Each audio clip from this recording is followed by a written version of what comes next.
était une fois un vieux roi qui était très riche et très laid. Il était si avare que son château n'était jamais chauffé, de sorte qu'il était enrhumé, larmoyant et renifleur. Ce vieux grincheux n'était bien sûr pas marié, et ceci l'inquiétait beaucoup.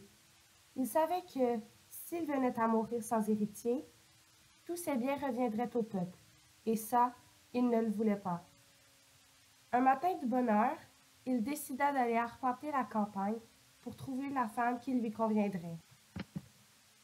Chemin faisant, il vit une belle jeune fille en train de travailler au milieu d'un champ, une chèvre à côté d'elle.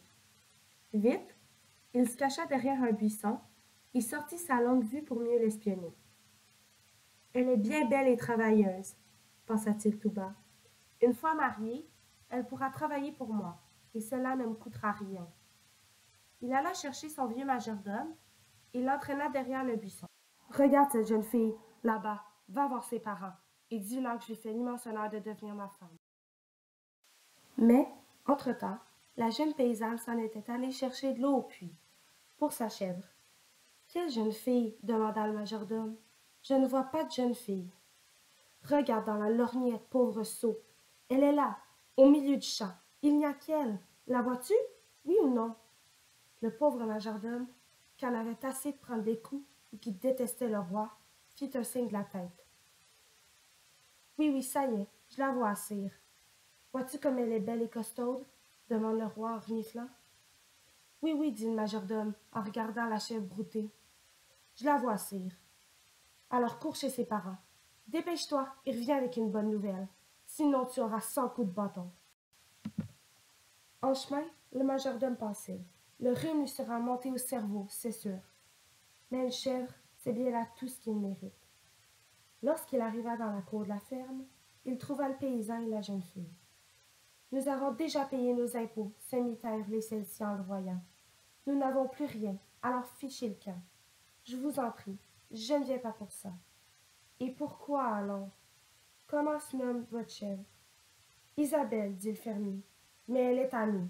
Pas question de la donner au roi. Il ne s'agit en aucun cas d'une donation, mais plutôt d'un mariage.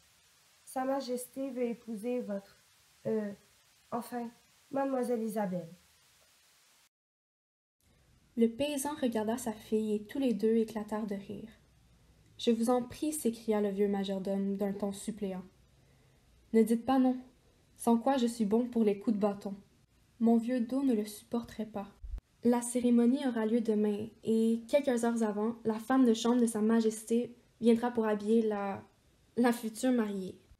Ils rirent de plus belle, mais, détestant le roi, ils acceptèrent de donner la main de leur chèvre. Le roi, ravi, essuya son gros nez et dit d'un air orgueilleux: « Demain, je renvoie le jardinier. Ma femme prendra sa place au jardin. » Le lendemain matin, comme prévu, la femme de chambre du château vint pour habiller la future épouse. Elle fut très troublée en la voyant, mais comme elle détestait le roi, elle prit un réel plaisir à faire son travail avec soin et ne négligea aucun détail. Isabelle la chèvre était d'un caractère doux et tout se passa bien. Elle se laissa habiller et on fixa une jolie couronne de fleurs sur sa tête. Il ne restait plus qu'à la conduire au château. Avec son escapade matinale, le rhume du roi avait pris une ampleur monstre.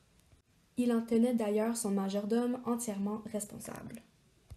Assis sur son trône, le dos voûté, il respirait de l'eucalyptus, le visage enfoui sous une serviette de toilette pour ne pas laisser les vapeurs s'échapper. « Voulez-vous reporter la cérémonie » demanda gentiment le vieux majordome.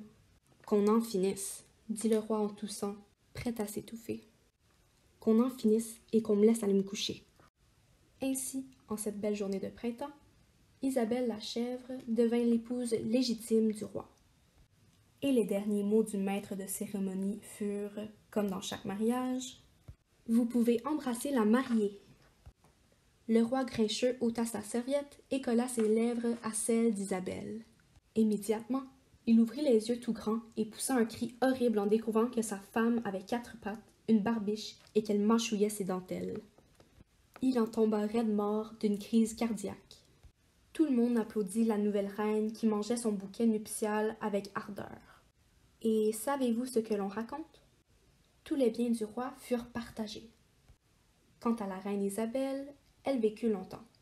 Chaque jour, elle broutait les pelouses du château. Son lait était doux et parfumé, et, de ce fait, elle donnait le plus merveilleux de tous les fromages, royal, bien évidemment.